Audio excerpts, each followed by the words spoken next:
안녕하세요. BMT입니다. 자, 스타크넷이 에어드랍이 컨펌이 되었습니다. 그래서 많은 분들이 아마도 이 해당 내용을 벌써 접하셨을 텐데, 아직 접하신 못하신 분들이나 아니면 이제 뒷이야기들을 좀 자세하게 좀 나누면서 우리가 어떤 부분을 집중해 봐야 될지 살펴볼 겁니다. 자, 우선 전 총 5계정을 진행을 했었고요. 근데 그 중에 3개만 받았습니다. 일단 스타크넷은 여러분들도 아시다시피, 저 같은 경우도 가장 후순위였기 때문에 나중에 집중해 보자 좀 열심히는 안 했었습니다. 그럼에도 일단은 스냅샷이 좀 되게 빠르게 진행되었음에도 받긴 받았고요. 그래서 트젝작에 올인하셨던 분들이라면 에어드랍을 이렇게 받아가셨을 거고요. 그렇지 않고 나중에 진입하신 분들이라면 아마 아직 못 받으셨을 겁니다. 그래서 그런 부분은 좀 안타깝지만 우리가 이제 여기서 끝내면 안 되겠죠. 일단 이 스타크넷은 처음 접하시는 분들은 이제 이런 부분을 알고 가셔야 됩니다. 일단 1년 전부터 진행을 했었고요. 그래서 테스트넷부터 진행을 했었고, 그리고 메인넷 이후부터 퀘스트들 나올 때마다 진행을 했었고, 그리고 간간히 트레이션 남기는 작업들을 해왔었습니다. 그래서 여러 가지 공략법들을 여러분들께 안내를 드려왔는데, 꾸준히 따라오신 분들은 이제 당연히 최소 조건을라도 받아가셨을 거고요. 그리고 열심히 하신 분들, 트랜잭션 작업에만 몰두하셨던 분들이라면 많이 받아가신 걸로 알고 있습니다. 이전부터 제가 공유를 드려왔던 이 기존 데이터를 활용해서 에어드롭 조건이 무엇이었을까라는 것을 제가 이렇게 공유해 드린 적이 있죠. 이 조건이라는 것은 이제 트랜잭션 작업할 때 필요한 데이터였습니다. 그때 당시에는 이제 트랜잭션 횟수, 그리고 유동성 풀이 예치를 얼마나 하느냐, 그리고 해당 체인의 사용 주기, 그 다음에 총 볼륨, 사용한 TF 개수, 사용한 가스비를 이렇게 대표적으로 6가지를 뽑았었는데요. 사실 이 부분은 레이어 2 에어드롭 작업에서 이렇게 보게 된다면 어떤 부분을 보게 될까? 사실 이 6개 부분밖에 없죠. 자, 그런데 우리가 이제 스타크넷 같은 경우에는요, 우리가 메타마스크 지갑을 연결해서 사용하기보다는 자체 지갑을 우리가 활용을 했습니다. 예를 들면 브라보스라든지 아젠트 X 지갑을 활용을 했죠. 그 이유는 이제 이 자체적인 스타크넷 기술력 때문에도 그런데 이제 EVM, 그러니까 이더리움과 완벽하게 호환이 되지 않다 보니까 메타마스크가 호환이 안 됐습니다. 그래서 아마도 이 스타크넷에서는 기존 데이터 유저들을 활용할 때 시비를, 그러니까 봇 계정을 어떻게 걸을 것인가에 봤을 때 우리가 이제 이 기존 메타마스크를 활용했다면 아마도 이더리움 메인넷에서 트랜잭션을 언제 활성화시켰는지나 아니면 이더리움 메인넷에 자금을 얼마나 갖고 있는지 이런 부분도 데이터로도 활용할 수 있었을 텐데 아마도 그런 부분은 못했을 겁니다. 그렇다면 이 부분 외에도 추가적으로 아마 시비를 거르기 위해서 진행했던 최소 조건이 있었을 텐데 그 부분이 바로 여기였습니다. 아젠텍스나 브라보스 월렛에 최소 0.005 이더리움을 그냥 들고 있었어야 했던 겁니다. 사실 이 내용은 제가 이제 운영 중인 텔레그램 공지방에서도 가끔씩 흘러나왔던 내용들이었습니다. 예를 들면 메타마스크에 이제 이더리움을 최소 0.01 정도는 보유해야 되는 거 아니냐? 아니면 이더리움 메인넷에서 이더리움 트랜잭션을 활성화를 시켜놔야 된다는 내용들이 흘러나왔었죠. 자, 그와 더불어 스타크넷 같은 경우에는 지갑의 일정 수준 자금을 보유해야 된다는 내용은 안 나왔지만 어떻게 보면 좀 활용해 보면 이런 부분도 생각은 해볼 수 있었습니다. 물론 이런 부분은 우리가 알기가 쉽진 않죠. 왜냐하면 이런 10일을 거르는 필터 목록은 팀원들이 이제 그 프로젝트 팀원 마음이기 때문에 우리가 어찌 알 수가 없습니다. 그래서 이런 부분은 제가 완벽하게 뭐 이렇게 보유해야 된다고는 어, 강조는 못 드렸지만 그럼에도 불구하고 저 같은 경우에는 항상 지갑에 0.1 이더리움은 항상 보유하고 있었거든요. 그 이유 중에 하나는 언제든지 트랜지션 찍기 위해서 항상 지갑에 이더리움을 보유해 놨었고요. 그렇기 때문에 받았던 것도 사실 있었습니다. 그래서 물론 다양한 이유들이 있습니다만 어떤 분들은 스냅샷 치기가 너무 빨라서 사실 그 부분도 맞죠. 너무 빠르죠. 스냅샷 시점이.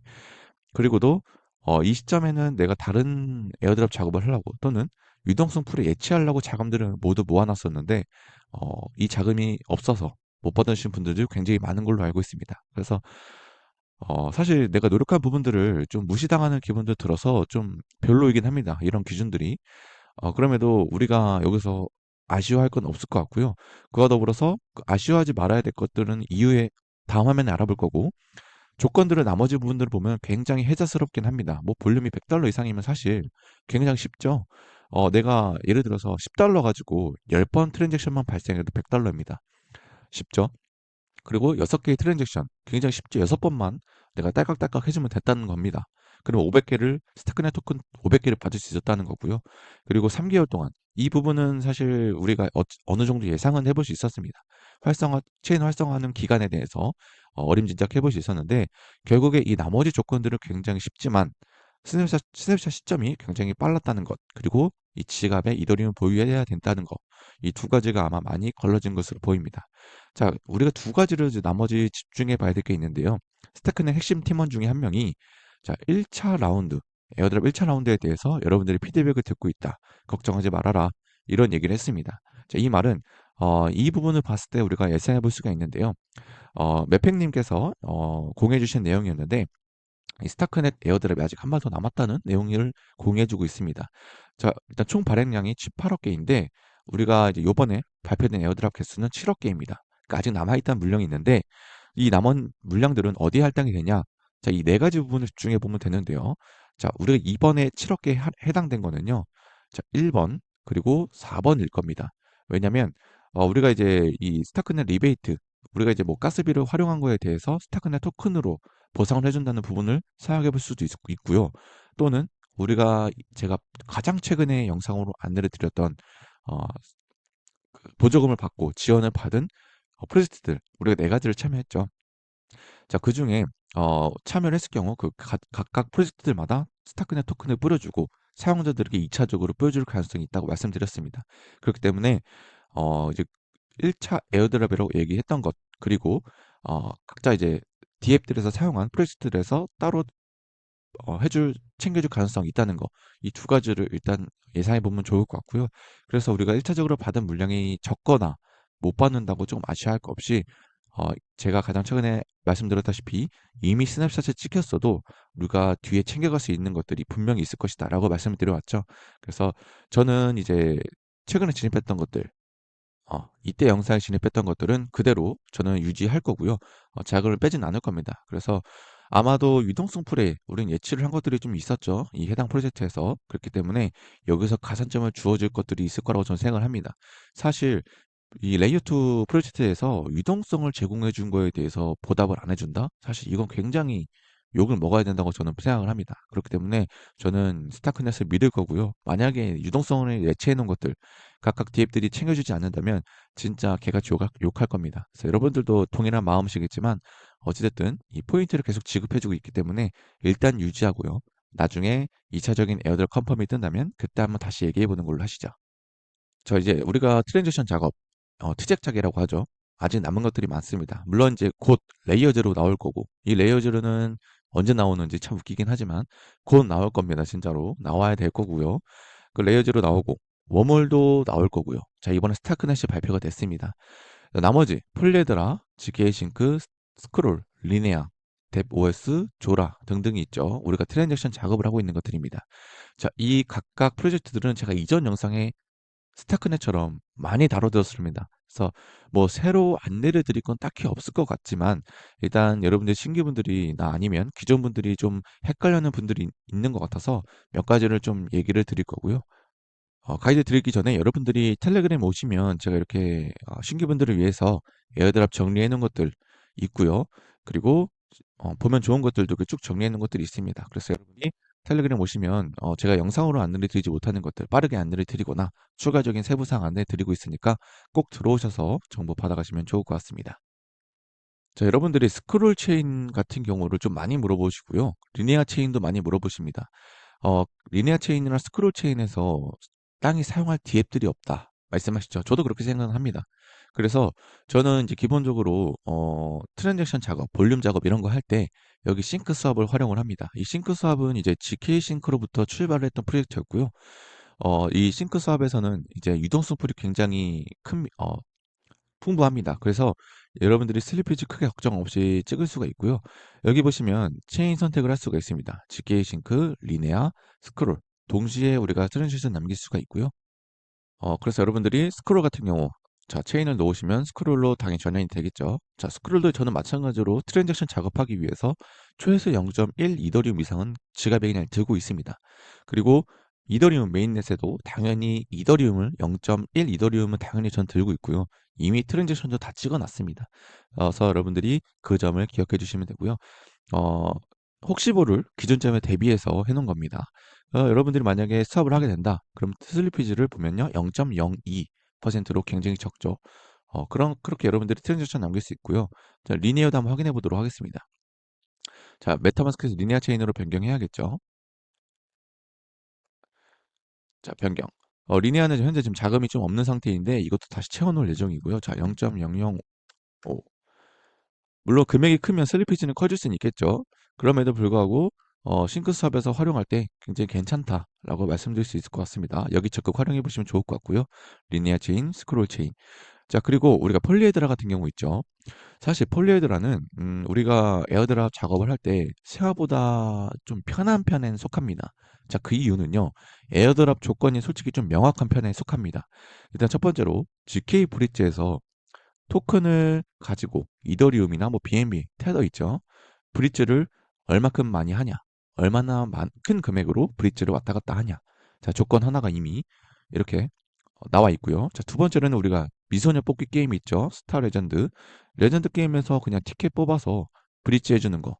명확하죠. 여기서 작업을 해준다는 거. 자, 나머지 세 가지. 나머지 하나는요.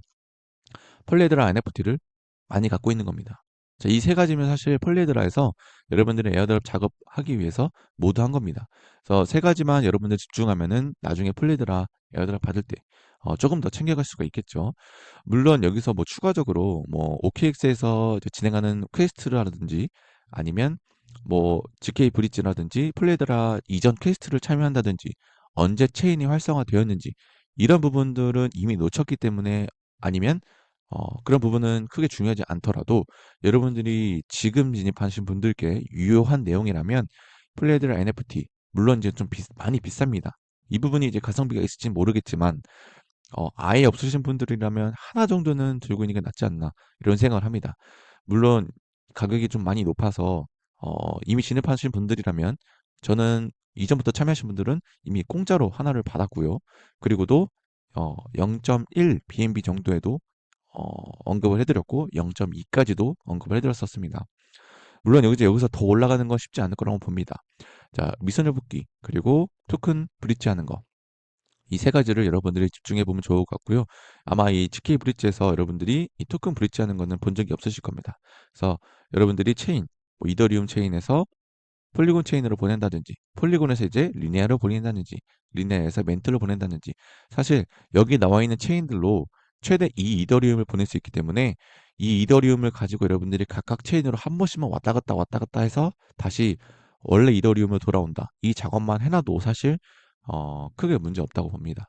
그래서 더 늦기 전에 아마도 모르겠습니다. 사실 이제 폴리에드라 같은 경우도 거의 끝물이라고 저는 생각을 하고 있기 때문에 이미 스냅샷을 찍었다고 하면 어쩔 수 없는 거지만 물론 언제든지 늦었다고 할 때가 가장 빠른 법이기도 하고 늦었다고 할 때가 정말 늦었기도 하지만 정답은 알 수 없지만 아예 아무것도 안 하고 손 놓고 있으면 아무것도 못 합니다. 그래서 저 같은 경우에는 늦었다고 하면 그냥 해놓고 보고 나중에 생각을 해본 편이기 때문에 전 이미 다 해놓은 상태고요. 여러분들도 아무것도 안 해놓은 상태라면 한 번쯤 해두시는 거 추천드리겠습니다. 그래서 여러분들의 리니아 체인에서 활용할 수 있는 거, 스크롤 체인에서 활용할 수 있는 거, 그리고 폴리에드라 같은 경우에는 이런 부분 집중해 보면 좋을 것 같다.